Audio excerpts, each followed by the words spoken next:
I just wanted to add something that it's not like that because I like Lord of the Ring. I never watch popcorn movies. Sometimes I do when I'm really bored and tired. I just need something to, just to laugh without thinking. Yes, I do that too. Um, but they're not my favorite. So sometimes I do that too, but not in rainy days. Yeah, I do that too. I mean, I like to think of myself as a it's strange. I like to think of myself as a cinephile, as somebody who really loves movies and dramatic fiction. But I have to say really fallen off the wagon in the past probably decade or so, because I don't really I feel like the movies that come out these days for the most part are extremely redundant and extremely shallow for the most part. Even I do enjoy popcorn movies extremely. Like for example, I do enjoy the occasional Marvel movie and this kind of stuff. But the problem is that there's so much of it, and so much of it is so very similar to each other, and none of it really tries to deviate all that strongly. It always stays very shallow. It never tries to go in any interesting places or do anything particularly interesting. That it all blends together, and my eyes glaze over after a while. It's actually Hmm. more well. Funnily enough, these days I have more fun following critiques of modern Hmm. movie culture and shows than I do enjoying most movies and shows. Yes, I can understand that. So, speaking of which, what's your favorite Marvel hero or superhero, I should say? Well, I was never that heavily into comics as a kid. I did have some. I knew what the most of the characters were, but there was, I think, only one set of Marvel characters that I truly found interesting, and those were the X-Men. I see. Specifically because they had a very interesting theme to them. At least I thought it was different and it was more interesting than most comic book stories, which was that they were mutants and the rest of human society always vilified and persecuted them. And I love that theme, and that always interested me. So I also quite enjoyed the X-Men movies when those came out. I was never an X-Men fan. I think I barely watched one movie about X-Men ever. It was never interesting for me. I think, yeah, that's not my thing. On the contrary, I am a really not a fan, but I really like Superman. Not because of the actor. I mean, the actor is a big factor. We should all accept that. But I think the character is really interesting. I mean, back at the time, it was an interesting character. And Really? yes, yes, I should say that. But I mean, for my generation, maybe not for the new generation. I mean, in my classes nowadays, whenever we talk about superheroes, when I ask who's your favorite superhero, everybody says Spider-Man. I never found Spider-Man attractive. Oh, come on, he's so annoying. I'm gonna But get but it executed by this comment, but yes, anyway. but it makes sense, especially with younger generations, because Superman is basically just he's a straight up Messiah or Jesus analogy. That's all it is. He literally comes here, dies for our sins, literally, and is supposed to. I mean, in all the media that adapt Superman, they always do the Jesus pose with him every time. Every time you have to have the crucifixion pose for Superman.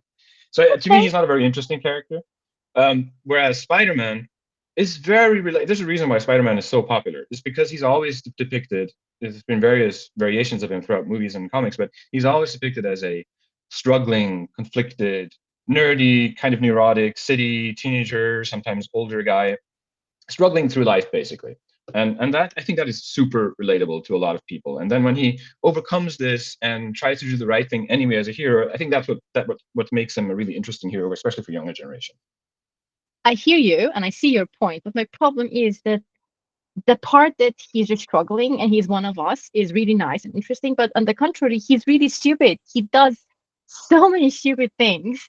It's just no normal person would do. And I mean, like, he always asks, like, even with all these superpowers, you're still a very stupid person with very bad judgment, trusting people so easily, even though people tell you don't, or you just do things out of impulse. It's too impulsive. I mean, yes, I understand people can be impulsive too, but I think in Spider-Man he's too impulsive and he is making too many too many mistakes. He does many mistakes and he makes a lot of bad mistakes um, repeatedly. I would say. I don't know. I like to watch Spider-Man movies just to watch him being stupid. That's my problem with Well, Spider-Man.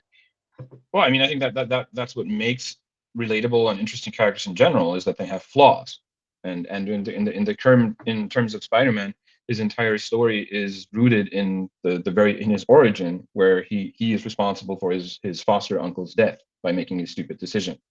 And with Superman, you never have this. He's not flawed in any way. He will always do the right thing. He is basic. He will always sacrifice himself without questioning if he can. There's only one incident where that happens, but he comes back after 3 days, like Jesus. So it's just Superman is a very superficial character, and it reflects the time that he stems from too. Like he's from an older age of comics where he was just used that to even though I said I'm not a comics guy, here I am rambling about comics analysis now. I mean, he is a superhero. I mean, like when I choose to watch Marvel and when I want to watch a superhero acting superheroic, then why not having superpowers and be flawless? Um, yes, all right. I can understand why Spider-Man can be interesting because of his, um, lack of uh, logic sometimes, or the bad decisions that he makes. Is closer to what we do in our in our life, but too much. It's just too much. I know a big part of it is because of the movie and the just because of the story. They want something to uh, dwell on, or I don't know, use it as a factor to build up tension in the story. But I think it's just too much, and sometimes it just drives me crazy. The amount of stupidity in here sometimes. Just how can you do this? Like everybody is telling you, don't do this, and then you just go ahead and do it, and then oh my god, oops, I killed somebody. Oops, I made something bad mistake, and then many many people should come and help him to cover it, or I don't know. Um, I think I'm not a Spider-Man movie, or maybe I'm just too old. I rather have a Messiah figure come act like a superhero, save everyone, and sacrifice himself and go. That makes more sense. If I'm waiting for a superhero, I think I'm waiting for that kind of superhero, not a Spider-Man. I mean, like if I am in a vehicle hanging over a bridge, I would rather see Superman come and save me without any other troubles and mistakes. Because if Spider-Man comes, I'm not sure if I can get out of this the situation in one piece. Maybe I would just lose a hand or a feet or something. Oh, Yeah, absolutely. For me, it's just I just find conflicted and flawed characters more compelling. But I'm also somebody yeah. who prefers movies that make me think a bit more, or get stuck in sometimes even melancholy or regretful thoughts. I'm not somebody who likes movies that have typical happy endings normally. Hmm. What was the movie? The the very popular fantasy movie that came out last year. It was the second part of Dune, right? Mm-hmm. You really like that, I love Dune. I mean, I'm a huge fan of the books as well, but I right? wouldn't necessarily call it fantasy. Do you think it's not? It's more, I would describe it as science fiction, pretty much. Yes, I can see that it's a science fiction definitely, but even in science fiction, we have the fantasy element, not a fantastic world, but it's a fantasy element definitely with like the No, water of absolutely. life or the worm or whatever. What was that thing? Yes, but the thing is, and I'm going to nerd out on you, that basically anything in Dune that seems supernatural has scientific explanations. And Dune, the whole point of Dune, and the book specifically, is to play with the concept of how ignorance and not understanding something leads to religion, and how you can use religion to manipulate society. Yes, even for the water of life. Yes, the water of life is literally the essence of Hmm. a poisoned baby sandworm, which is then there is there are fictional elements, there are fantastical elements, as in the assumption is that a Bene Gesserit, when she ingests this water of life, this literal poison, she's able to control the biochemistry in her intestines to Mm, alter the chemical compounds that she ingested and turns it from a lethal drug into a mind enhancing hallucinogenic. okay. But the only fantastical part of that is the assumption that maybe we would be able to control our own bodies to this degree at some point. Or see the future that clearly, maybe. Yes. Okay. Well, yes, I agree with you. In a bigger scale, it is a science fiction. That's Like very there's true. no magic in Dune. There's no supernatural and Yes, there's no magic. yes, that's very true. I think as You mean much as like I like Madi? fantasy and nonfiction, I'm not really a science fiction fan. I should maybe I am, but it depends heavily to the context. I mean, I Mm. cannot say I don't like science fiction because I really like, for example, Star Wars or Star Trek. I like those things, but I don't know, something like Dune. I think maybe See, Star because Wars, I would argue, is not science fiction. yeah, I think we had this argument before, didn't we? Yes. So I yeah, think so. we established that if you look at the canon, it is science fiction.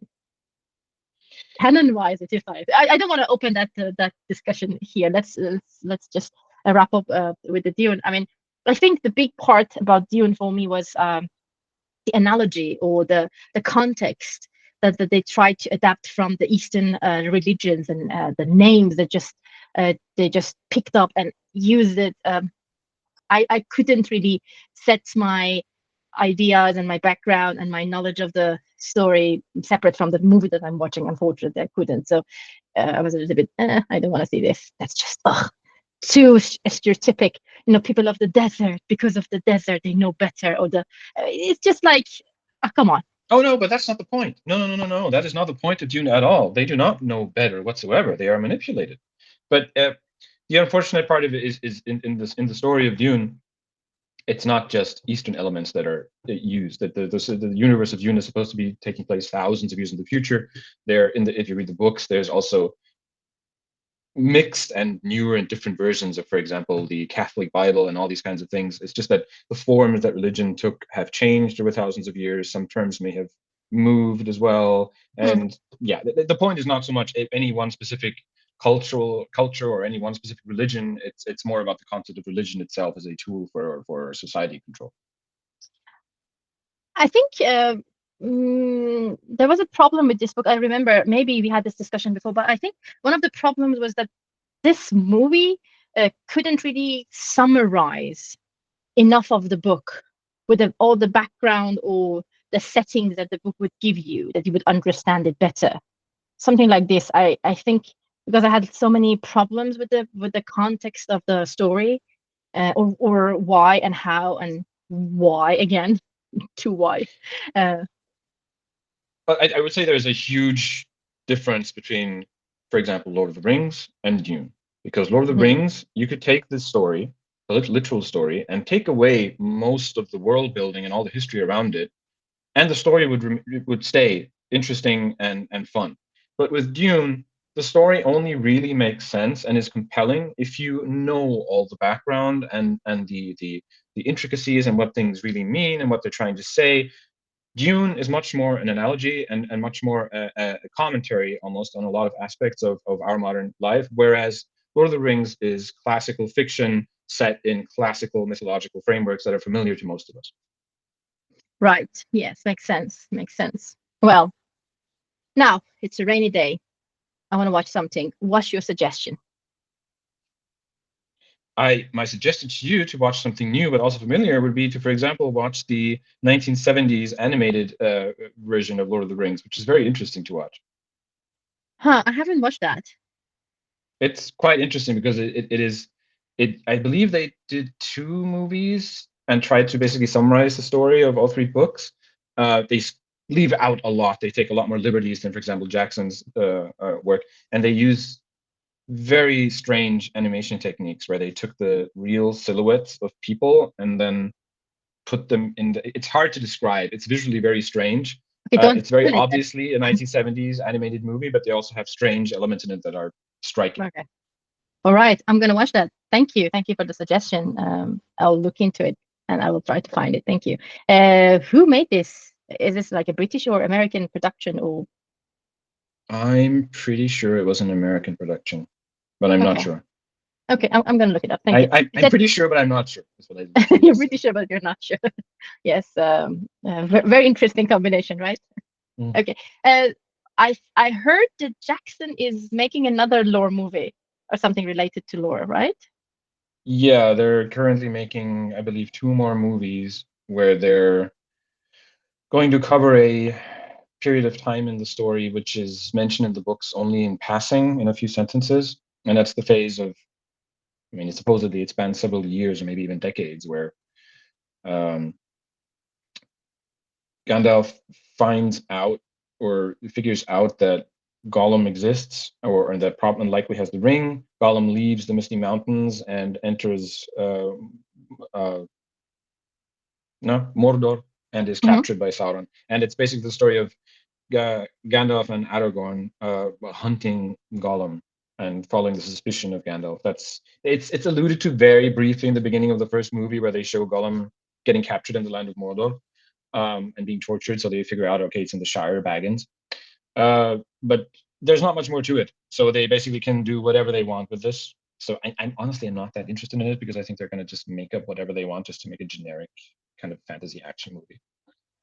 I'm just hoping that Jackson can do a good movie because he's Jackson, you know. I mean, like, we hope. And I have a question: Is this time? Is this time before? Uh, mm, what was the name of Frodo's uncle? Oh my God, Bilbo. Bilbo. Is it the time before Bilbo Baggins finding the ring, or is it after? Or Let me think about that. No, it should be in the time between The Hobbit and The Lord of the Rings, because after the Hobbit, Gandalf basically in the original book, Gandalf doesn't let on that he has any idea about this. It wasn't written that way, but in eventually, it's kind of you can kind of surmise. I believe Gandalf talks about it in retrospect in Lord of the Rings. Kind of has a suspicion that the ring that Bilbo found is a great ring of power. He doesn't know which one. Doesn't necessarily think it's the one ring, but it's definitely some kind of ring of power, and it's worth looking into. And then he remembers and they figure out the story of Gollum at some point, and they try to hunt Gollum to figure out which ring of power this is. And this it's kind of like a chain of events, which is only vaguely alluded to. I hope they kind of put the part about Aragorn and Gandalf meeting for the first time or something like that. That would be something I would want to watch. Timeline wise, I don't think that would be the first time, but they're probably going to do that. Yes, I believe Aragorn is something like 120, 130 years old, I believe, by the time of Lord of the Rings. So it's and the time between Hobbit and Lord of the Rings is 61 years, something like that. Because Bilbo is Mm. around 50 when he leaves, if I remember correctly. As is Frodo, by the way, in the original story. Frodo is not a young lad; he's supposed to be 50 or so, which in Hobbit years is still not a teenage, still not old, but they have a different kind of time lifespan. But yeah, Okay, how can Bilbo be 50 and Frodo be 50? How does it work? One of them not at the old, same one of time. them young. No. Bilbo is 50 at the time of the Hobbit. And then Oh, Lord of the oh. Rings is he turns 111, so it's 61 years later. Right, right. Like, but Frodo is 50 when the Lord of the Ring Frodo is is happening. 50 in the Fellowship All of the right, Ring, yes. I see. Okay, now I got it. Okay, I realize. Got it. Thank you. Rather see how Jackson would show us the meeting between the first meeting between Gandalf and Aragorn and how things are gonna develop there. I would really love to see that. Well, that's what you're probably going to see in those movies. Hopefully, hopefully. All right. Thank you very much for your time. It was great. It was a good chit chat. I'm gonna go look it up. You said when was the time of the production for that animated movie of the Lord of the Rings? Sometime in the 70s. In the 70s. Maybe, Okay. All yeah, right. no, Thank you. definitely 70s, yes. 70s. Okay. I hope I can find it online. Thank you so much, and we'll talk to you soon. Talk to you soon. Have a good day. Thank you. Bye bye.